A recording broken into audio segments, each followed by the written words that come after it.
ਹੁਣ ਹਿੰਦੂ ਸੱਜਣ सिंह जी ਨੂੰ फिर कहने लगे, आप ये जो कहते हो ना कि हम हिंदू नहीं, दरअसल बिल्कुल भी ठीक नहीं, क्योंकि हम हिंदू और आप सिख, हम तो जन्म से लेके मरण तक बिल्कुल साथ में रहते हैं और बहुत से काम एक जैसे करते हैं। बल्कि आपके और हमारे बहुत से धर्म के चिन्ह भी एक जैसे हैं, तो हम अलग कैसे हुए?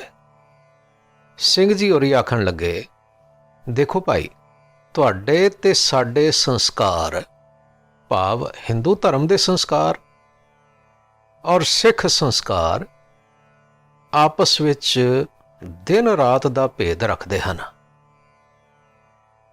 भाव बिल्कुल ही वखरे ने।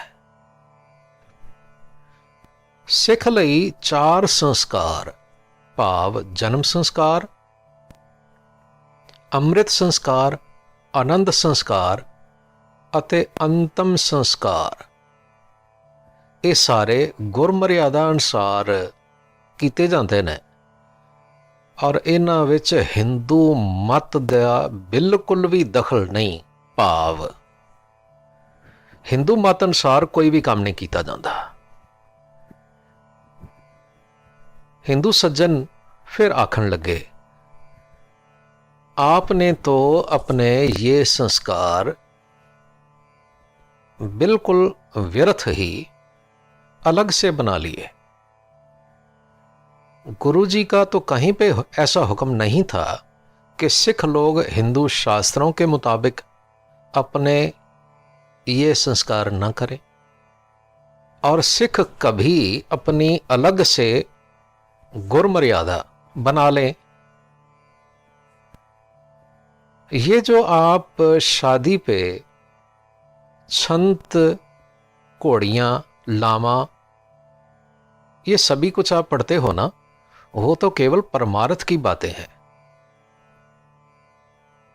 वो इस दुनिया में व्यवहार के लिए या शादी ब्याह के लिए नहीं है। सिंह जी का जवाब, भाई यह ही तो तुहाडा अज्ञान है। सिख जो भी करते ने गुरु के हुक्मां मुताबिक करते ने, अपनी मन मर्जी रता भी नहीं करते। असीं तुहानूं चारे ही समयां ते की करना चाहिए? गुरु जी का हुक्म विखाने आ। पहला, श्री गुरु अमरदास जी महाराज ने अपने पोतरे दे जन्म ते आनंद बाणी उचारण की थी और सिखां नूं हुक्म किया कि बच्चे दे जन्म ते शुकराने वजों इस बाणी का पाठ किया जाए, जिस दे अनुसार श्री गुरु हरगोबिंद साहिब जी के जन्म ते गुरु अर्जन देव जी महाराज ने इस तरह ही किया, जो कि इस शब्द तो स्पष्ट होता है।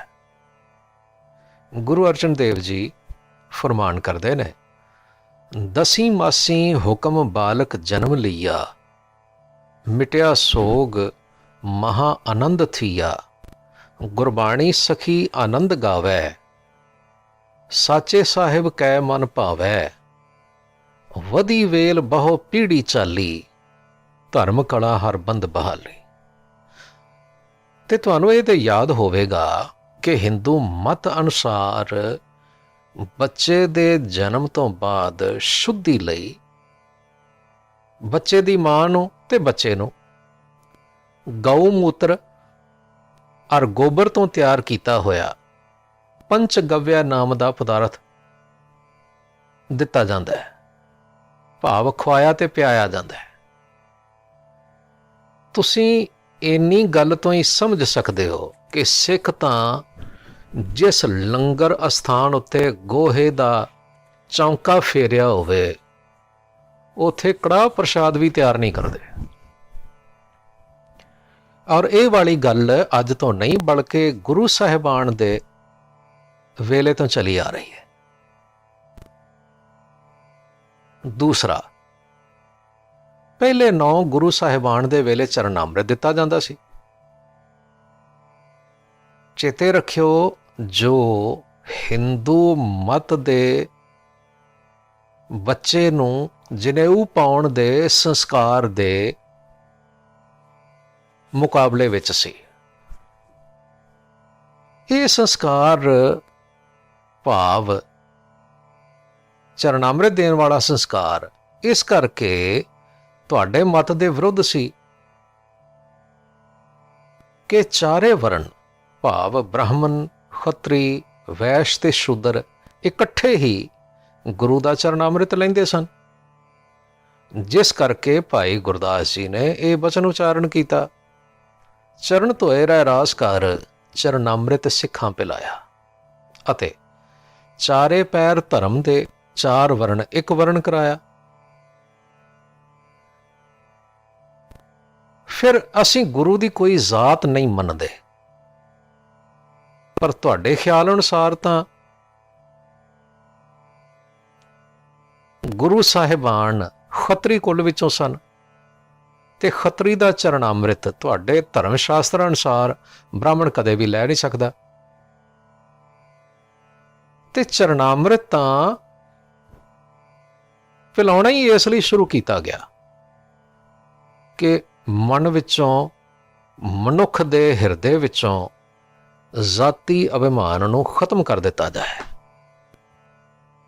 ਫਿਰ ਇਸ ਚਰਨ ਅੰਮ੍ਰਿਤ ਸੰਸਕਾਰ ਨੂੰ 10ਵੇਂ ਪਾਤਸ਼ਾਹ ਨੇ ਖੰਡੇ ਦੇ ਅੰਮ੍ਰਿਤ ਵਿੱਚ ਬਦਲ ਦਿੱਤਾ ਔਰ ਅੰਮ੍ਰਿਤ ਛਕਾਉਣ ਵੇਲੇ ਜੋ ਕਲਗੀਧਰ ਪਾਤਸ਼ਾਹ ਨੇ ਉਪਦੇਸ਼ ਦਿੱਤਾ, ਉਸ ਤੋਂ ਸਾਫ਼ ਪਤਾ ਲੱਗਦਾ ਹੈ ਕਿ ਸਿੱਖ ਇੱਕ ਵੱਖਰੀ ਕੌਮ ਸੀ ਔਰ ਹੈ। ਨੰਬਰ 3, ਆਨੰਦ ਭਾਵ ਆਨੰਦ ਕਾਰਜ ਭਾਵ ਸ਼ਾਦੀ ਵਿਆਹ ਦੀ ਰੀਤ ਗੁਰੂ ਰਾਮਦਾਸ ਜੀ ਮਹਾਰਾਜ ਸੱਚੇ ਪਾਤਸ਼ਾਹ ਦੇ ਵੇਲੇ ਤੋਂ ਪ੍ਰਚਲਿਤ ਹੋ ਗਈ ਔਰ ਸਤਿਗੁਰੂ ਨੇ ਛੰਦ, ਘੋੜੀਆਂ, ਲਾਵਾਂ ਆਦਿਕ ਵੀ ਇਸੇ ਵਾਸਤੇ ਰਚੀਆਂ ਨੇ। ਫਿਰ ਜੋ ਤੁਹਾਡਾ ਇਹ ਸ਼ੰਕਾ ਹੈ ਨਾ ਬਈ ਇਹ ਤਾਂ ਸਿਰਫ ਪਰਮਾਰਥ ਵਾਸਤੇ ਨੇ, ਵਿਵਹਾਰਕ ਨਹੀਂ, ਭਾਵ ਦੁਨਿਆਵੀ ਕਾਰਜਾਂ ਵਿੱਚ ਗੁਰਬਾਣੀ ਦੇ ਇਹਨਾਂ ਬਚਨਾਂ ਦਾ ਪਾਠ ਕਰਨਾ ਵਾਜਬ ਨਹੀਂ, ਭਾਈ ਸੋ ਵੀ ਠੀਕ ਨਹੀਂ। ਗੁਰਬਾਣੀ ਵਿੱਚ ਤਾਂ ਪਰਮਾਰਥ ਔਰ ਵਿਵਹਾਰ ਭਾਵ ਭੋਗ ਅਤੇ ਮੋਖ ਦੋਵੇਂ ਹਨ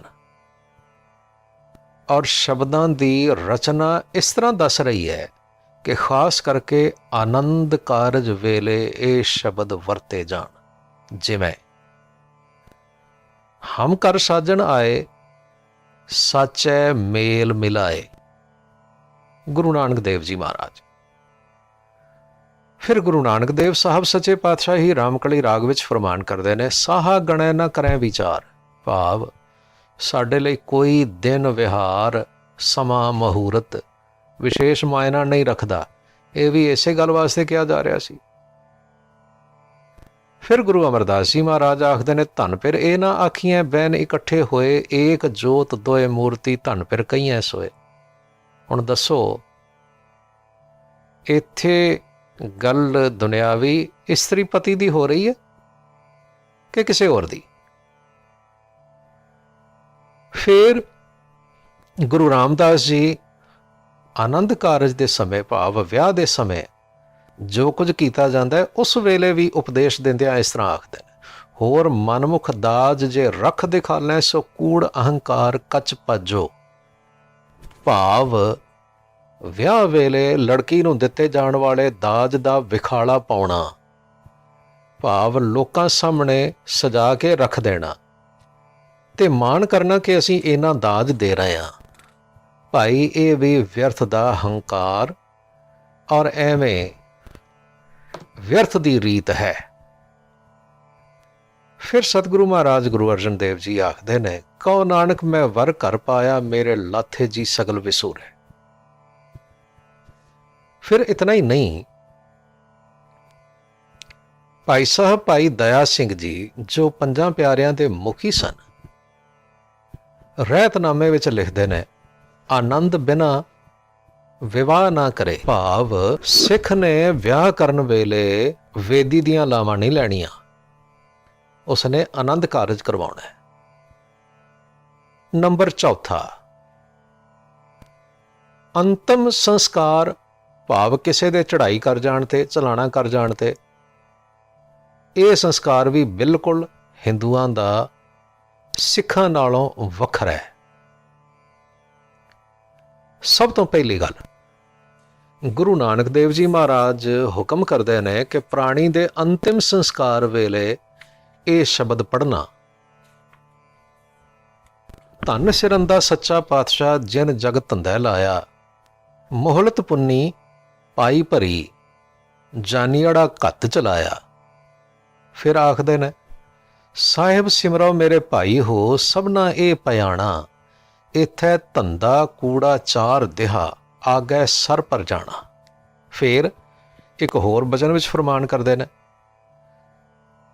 ਰੋਵਣ ਸਗਲ ਬਿਕਾਰੋ, ਗਾਫਲ ਸੰਸਾਰੋ, ਮਾਇਆ ਕਾਰਨ ਰੋਵੈ, ਚੰਗਾ ਮੰਦਾ ਕਿਛ ਸੂਝੈ ਨਾਹੀ, ਇਹ ਤਨ ਏਵੈ ਖੋਵੈ। ਇੱਥੇ ਆਇਆ ਸਭ ਕੋ ਜਾਸੀ, ਕੂੜ ਕਰੋ ਅੰਕਾਰੋ, ਨਾਨਕ ਰੁੰਨਾ ਬਾਬਾ ਜਾਣੀਐ, ਜੇ ਰੋਵੈ ਲਾਏ ਪਿਆਰੋ। ਇਹ ਵਡਹੰਸ ਮਹੱਲਾ ਪਹਿਲਾ ਦੇ ਸਿਰਲੇਖ ਹੇਠ ਅਲਾਣੀਆਂ, ਭਾਵ ਕਿਸੇ ਵਿਅਕਤੀ ਦੇ ਚਲੇ ਜਾਣ ਤੇ ਗਾਏ ਜਾਣ ਵਾਲੇ, ਪੜ੍ਹੇ ਜਾਣ ਵਾਲੇ ਬਚਨ। ਇਸ ਸਿਰਲੇਖ ਹੇਠ ਮਹਾਰਾਜ ਗੁਰੂ ਨਾਨਕ ਦੇਵ ਜੀ ਨੇ ਇਹ ਉਚਾਰਨ ਕੀਤੇ। ਭਾਵ ਸੀ ਕਿ ਅੰਤਿਮ ਸੰਸਕਾਰ ਵੇਲੇ ਇਹਨਾਂ ਬਚਨਾਂ ਨੂੰ ਪੜ੍ਹਿਆ ਜਾਏ। ਫਿਰ ਜਨਮ ਸਾਖੀ ਦੇ ਬਚਨ ਹਨ, ਕਿ ਸ੍ਰੀ ਗੁਰੂ ਨਾਨਕ ਦੇਵ ਜੀ ਮਹਾਰਾਜ ਨੇ ਭਾਈ ਮਰਦਾਨੇ ਦਾ ਅੰਤਿਮ ਸੰਸਕਾਰ ਕਰਕੇ ਕੜਾ ਪ੍ਰਸ਼ਾਦ ਵਰਤਾਇਆ। ਭਾਵ ਹਿੰਦੂਆਂ ਦੇ ਪਾਤਕ ਦੇ ਮੁਕਾਬਲੇ ਸਿੱਖ ਕੜਾ ਪ੍ਰਸ਼ਾਦ ਵਰਤਾਉਣਾ ਇਹ ਵੀ ਸਿੱਧ ਕਰਦਾ ਹੈ ਕਿ ਸਿੱਖ ਹਿੰਦੂ ਰੀਤੀ ਨੂੰ ਨਹੀਂ ਮੰਨਦੇ। ਭਾਈ ਮਨੀ ਸਿੰਘ ਜੀ ਦੀ ਭਗਤ ਰਤਨਾਵਲੀ ਵਿੱਚ ਸਪਸ਼ਟ ਵਰਣਨ ਹੈ ਕਿ ਹਿੰਦੂ ਆਦਿਕ ਬ੍ਰਾਹਮਣ ਲੋਕ ਸਿੱਖਾਂ ਤੇ ਇਹ ਤਰਕ ਕਰਦੇ ਨੇ। ਭਾਈ ਮਨੀ ਸਿੰਘ ਜੀ ਦੀ ਰਚੀ ਹੋਈ ਭਗਤ ਰਤਨਾਵਲੀ ਵਿੱਚ ਸਪਸ਼ਟ ਵਰਣਨ ਹੈ ਕਿ ਭਾਈ ਟੇਸੀ ਅਤੇ ਭਾਈ ਜੋਧ ਆ ਕੇ ਗੁਰੂ ਜੀ ਨੂੰ ਇਹ ਬੇਨਤੀ ਕਰਦੇ ਨੇ, ਹੇ ਮਹਾਰਾਜ, ਸਾਨੂੰ ਬ੍ਰਾਹਮਣ ਆਦਿਕ ਹਿੰਦੂ ਲੋਕ ਹਰ ਵੇਲੇ ਤਰਕ ਕਰਦੇ ਨੇ ਕਿ ਤੁਸੀਂ ਮਰਨ ਵੇਲੇ, ਭਾਵ ਕਿਸੇ ਵਿਅਕਤੀ ਦੇ ਅਕਾਲ ਚਲਾਣੇ ਵੇਲੇ, ਤੁਸੀਂ ਕਿਰਿਆ ਕਰਮ ਆਦਿਕ ਤਿਆਗ ਕੇ ਅਰਦਾਸ ਕਰਨੀ ਔਰ ਕੜਾ ਪ੍ਰਸ਼ਾਦ ਛਕਣਾ, ਇਹ ਜੋ ਕਰਦੇ ਹੋ ਨਾ, ਇਹ ਹਿੰਦੂ ਧਰਮ ਦੇ ਨਿਯਮਾਂ ਦੇ ਵਿਰੁੱਧ ਕਰਦੇ ਹੋ। ਫਿਰ ਭਾਈ ਚੌਪਾ ਸਿੰਘ ਜੀ ਰਹਿਤਨਾਮੇ ਵਿੱਚ ਲਿਖਦੇ ਨੇ, ਜਦੋਂ ਪ੍ਰਾਣੀ ਦੇ ਸਰੀਰ ਦਾ ਅੰਤ ਹੋਵੇ ਤਾਂ ਕੀਰਤਨ ਕਰਾਵੇ, ਸਾਥ ਕੜਾ ਪ੍ਰਸ਼ਾਦ ਕੀ ਦੇਗ ਲੈ ਜਾਏ। ਫਿਰ ਅਗਲੀ ਗੱਲ, ਗੁਰਪ੍ਰਤਾਪ ਸੂਰਜ ਗ੍ਰੰਥ ਵਿੱਚ ਭਾਈ ਸੰਤੋਖ ਸਿੰਘ ਜੀ ਲਿਖਦੇ ਨੇ ਕਿ ਗੁਰੂ ਜੀ ਨੇ ਹੁਕਮ ਕੀਤਾ, ਮਰੇ ਸਿੱਖ ਤੇ ਕੜੇ ਕੜਾ, ਤਿਸ ਕੁਟੰਬ ਰੁਦਨੈ ਬਹੁ ਨਾ, ਪੜ੍ਹੇ ਸ਼ਬਦ ਕੀਰਤਨ ਕੋ ਕਰੈ, ਸੁਨੈ ਬੈਠ ਬੈਰਾਗ ਸੋ ਤਰੈ। ਭਾਵ ਅੰਤਿਮ ਸੰਸਕਾਰ ਵੇਲੇ ਵੀ, ਕਿਸੇ ਦੇ ਮਰਨ ਤੇ ਵੀ ਭਾਈ ਕੜਾ ਪ੍ਰਸ਼ਾਦ ਛਕੋ। ਹਿੰਦੂ ਸਮਾਜ ਤਾਂ ਭੁੱਖਾ ਹੋ ਕੇ ਵਿਹਲਾ ਬਹਿ ਜਾਂਦਾ, ਪਰ ਸਿੱਖ ਤੇ ਉਸ ਵੇਲੇ ਵੀ ਅਫਸੋਸ ਦੀ ਭਾਵਨਾ ਮਨ ਵਿੱਚੋਂ ਕੱਢ ਕੇ ਅਰਦਾਸ ਕਰਦਾ ਤੇ ਕੜਾ ਪ੍ਰਸ਼ਾਦ ਛਕਦਾ ਹੈ। ਫਿਰ ਕੀਰਤਨ ਕਰਦੇ ਨੇ। ਹਾਂ, ਉਸ ਕੀਰਤਨ ਦੁਆਰਾ ਵੀ ਮਰ ਗਏ ਪ੍ਰਾਣੀ ਦੀ ਯਾਦ ਵਿੱਚ ਰੋਣ ਪਿੱਟਣ ਕਲਪਣ ਦੀ ਬਜਾਏ ਵਾਹਿਗੁਰੂ ਦਾ ਹੁਕਮ ਮੰਨਣ ਦਾ ਉਪਦੇਸ਼ ਹੁੰਦਾ ਹੈ। ਫਿਰ ਭਾਈ ਚੌਪਾ ਸਿੰਘ ਜੀ ਗੁਰੂ ਕੇ ਹਜ਼ੂਰੀਏ ਸਿੱਖ ਵਰਣਨ ਕਰਦੇ ਨੇ, ਗੁਰੂ ਕਾ ਸਿੱਖ ਕਦੇ ਭੱਦਨ ਨਾ ਕਰਾਵੇ। ਭਾਵ ਹਿੰਦੂ ਮਤ ਦਾ ਕਿਸੇ ਵਿਅਕਤੀ ਦੇ ਮਰ ਜਾਣ ਵੇਲੇ ਅੰਤਿਮ ਸੰਸਕਾਰ ਦਾ ਇੱਕ ਵਿਸ਼ੇਸ਼ ਅੰਗ ਹੈ ਕਿ ਉਸ ਦੇ ਪੁੱਤਰਾਂ ਜਾਂ ਰਿਸ਼ਤੇਦਾਰਾਂ ਦੇ ਸਿਰ ਨੂੰ ਰਗੜ ਕੇ ਮੁੰਨ ਦਿੱਤਾ ਜਾਏ। ਪਰ ਸਿੱਖ ਤੇ ਕਦੇ ਇਸ ਤਰ੍ਹਾਂ ਨਹੀਂ ਕਰਦਾ। ਗੁਰਸੋਭਾ ਗ੍ਰੰਥ ਦੇ 5ਵੇਂ ਅਧਿਆਏ ਵਿੱਚ ਬਚਨ ਹੈ, ਭੱਦਨ ਤਿਆਗ ਕਰੋ ਹੈ ਭਾਈ, ਸਭ ਸਿੱਖਣ ਇਹ ਬਾਤ ਸੁਣਾਈ। ਸੰਗਤ ਭੱਦਨ ਮਤ ਕਰੋ, ਛੁਰਾ ਨਾ ਲਗਾਓ ਸੀਸ, ਮਾਤ ਪਿਤਾ ਕੋ ਮਰੇ ਸਤਿਗੁਰ ਕਰੀ ਹਦੀਸ। ਭਾਵ ਗੁਰੂ ਨੇ ਐਸਾ ਹੁਕਮ ਕਰ ਦਿੱਤਾ ਕਿ ਕਿਸੇ ਦੇ ਵੀ ਮਰਨ ਵੇਲੇ, ਪਰਿਵਾਰ ਵਿੱਚ ਕਿਸੇ ਬਜ਼ੁਰਗ ਦੇ ਜਾਣ ਵੇਲੇ ਵੀ ਉਸ ਦੇ ਬੱਚਿਆਂ ਅਥਵਾ ਰਿਸ਼ਤੇਦਾਰਾਂ ਨੂੰ ਆਪਣੇ ਸੀਸ ਨਾਲ, ਆਪਣੇ ਸਿਰ ਨਾਲ ਚਾਕੂ ਜਾਂ ਛੁਰੀ ਛੁਹਾਉਣੀ, ਭਾਵ ਕੇਸਾਂ ਦਾ ਕਤਲ ਕਰਨਾ, ਭਾਵ ਭੱਦਨ ਕਰਾਉਣਾ, ਇਹ ਪੂਰਨ ਰੂਪ ਵਿੱਚ ਵਰਜਿਤ ਹੈ।